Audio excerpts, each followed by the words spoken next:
Chapter 1. The Illusion of Power. Picture this. A young actress, bright-eyed and full of ambition, is invited to a dinner by one of Hollywood's most powerful producers. She's nervous but excited. After all, this could be her big break. The restaurant is lavish, the conversation flattering, and Harvey Weinstein leans in, smiling, as he says, "I see potential in you. Let's discuss your future in detail tomorrow, my suite at the Four Seasons." The next day she arrives, clutching her portfolio. A polite assistant leads her up to the suite, knocks, and disappears without a word. The door opens to reveal Weinstein, dressed casually, smiling like a benevolent mentor. "Come in," he says. The room feels heavy. The door locks with an audible click, and suddenly she's not sure why she's there. The air shifts as he begins pacing, talking about her potential in vague, grandiose terms. She tries to steer the conversation back to her work, but then his hand brushes her shoulder. She freezes. "You're special," he says, his tone now commanding rather than encouraging. "I can make you a star, but you have to trust me. Everyone does." Her instincts scream at her to leave, but her mind races. If she bolts, will he blacklist her? Will he spread lies about her? Will this night haunt her career forever? In that moment, Weinstein wasn't just a man. He was the gatekeeper to her dreams. He knew it, and he wielded that power like a weapon. Later, when she tries to tell her agent, the response is chillingly dismissive. "That's just Harvey being Harvey. Don't overreact. You don't want to ruin your chances over a misunderstanding, do you?" Now imagine this scenario repeating itself hundreds of times, with slight variations, each meticulously crafted to exploit vulnerability and ambition. It wasn't just manipulation, it was psychological warfare, and Weinstein had perfected it. Chapter 2. The Ecosystem of Fear. Visualize the inner workings of Weinstein's empire like a well-oiled machine, each cog designed to maintain his dominance. His assistants, hand-picked for their loyalty or desperation, acted as gatekeepers. They made the calls, arranged the meetings, and ensured he was never left alone to face scrutiny. One assistant later described her role. "He'd buzz me and say, 'Send her up.' I knew what that meant, but what could I do? I was terrified of losing my job." She recalled hearing muffled protests behind the closed doors of his suite, followed by hours of tense silence. The next day, it was business as usual. No one spoke of what happened. Outside his offices, Weinstein's influence radiated outward. PR teams spun stories to deflect bad press. Lawyers drafted NDAs, gagging survivors with ironclad agreements. Agencies continued to send clients his way, knowing full well the risks. They justified it by saying, "This is Hollywood. If you want to succeed, you have to play the game." Even the media wasn't immune. Journalists who tried to investigate faced a gauntlet of obstacles. Weinstein's reach extended into newsrooms, where he leveraged advertising budgets and insider connections to kill stories before they could break. If that failed, he'd deploy private investigators to dig up dirt on reporters, making them think twice about pushing forward. One journalist recounted being followed. "I noticed the same car behind me for days. Then came the phone calls, anonymous voices warning me to drop the story. It was like being hunted." Now, imagine being a survivor in this ecosystem. Every door you try to open leads back to Weinstein. Every attempt to speak out is met with threats, isolation, or professional exile. The system didn't just protect him, it devoured anyone who tried to escape. Chapter 3. Breaking the Silence. The cracks began subtly, almost imperceptibly, like the first drops of water seeping through a dam. It started with whispers at parties, actresses exchanging warnings, assistants refusing to work late shifts. But whispers weren't enough to stop a man like Weinstein.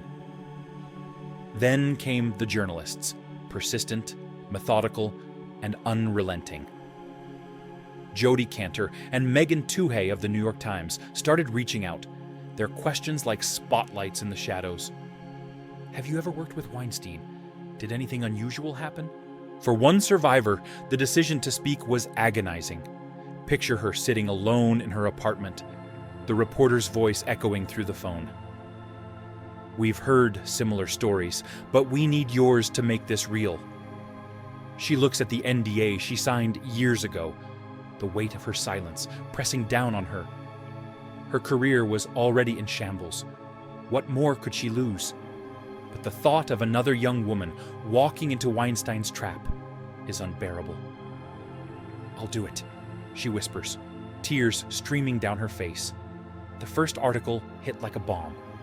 Within hours, the facade Weinstein had so carefully built began to crumble.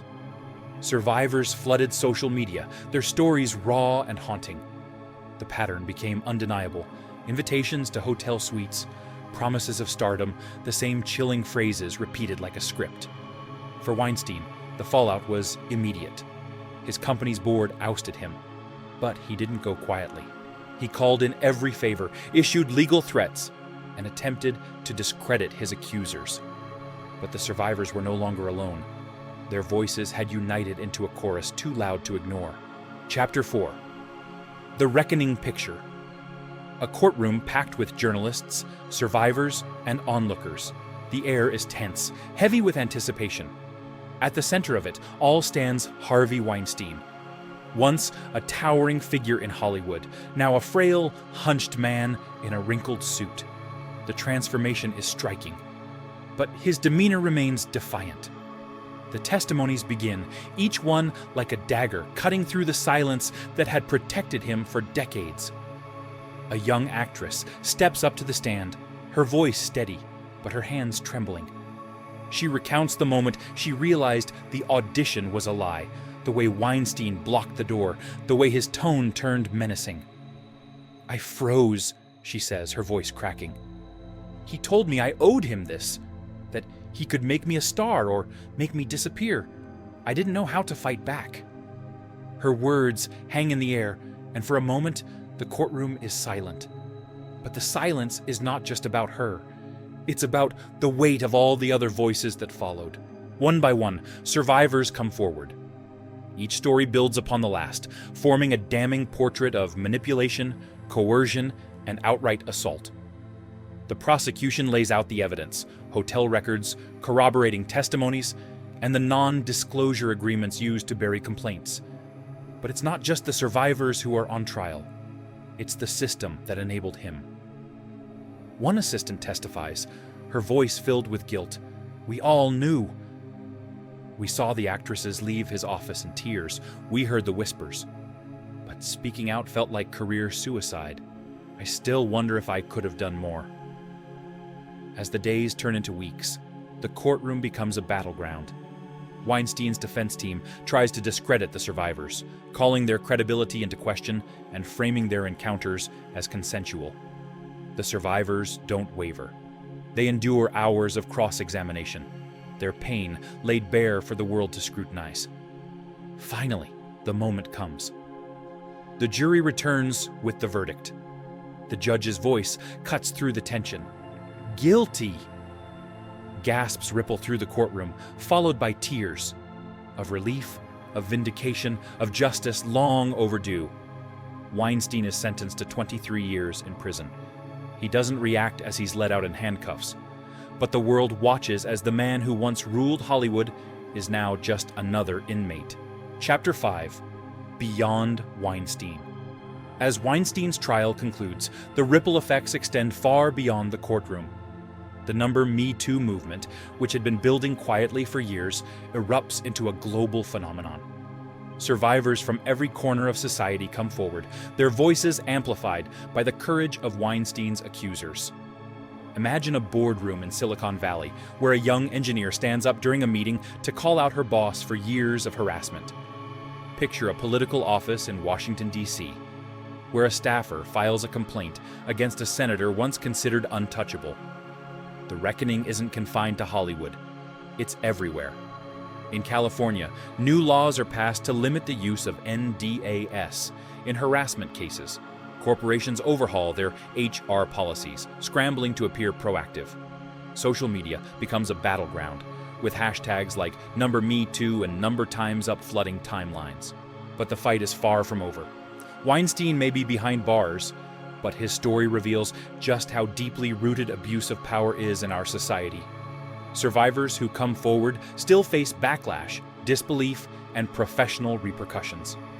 The systems that enabled predators like Weinstein are still in place, albeit more carefully hidden. One survivor, now an advocate for change, reflects. Weinstein wasn't just a person. He was a symptom of something much bigger. And unless we keep fighting, nothing will really change. Conclusion: the cost of silence. Picture this: a young actress, years after her encounter with Weinstein, sitting in her living room, watching the news. She sees him being led out of the courtroom in handcuffs. Tears well up in her eyes, not just for herself, but for all the others who never got justice. The Weinstein scandal isn't just a story about his crimes. It's about the courage it took to expose him and the cost of the silence that protected him. It's a stark reminder that power, left unchecked, will always be abused, and that speaking out, though terrifying, can change the world. As the camera pans out, you're left with a haunting question. How many more Harvey Weinsteins are out there, hiding in plain sight? If you found this story compelling, share it. Let's ensure the bravery of these survivors doesn't fade into the background. Subscribe for more stories that uncover the darkest truths hiding in plain sight. And remember, silence may protect the powerful, but voices, yours, ours, can break even the strongest walls.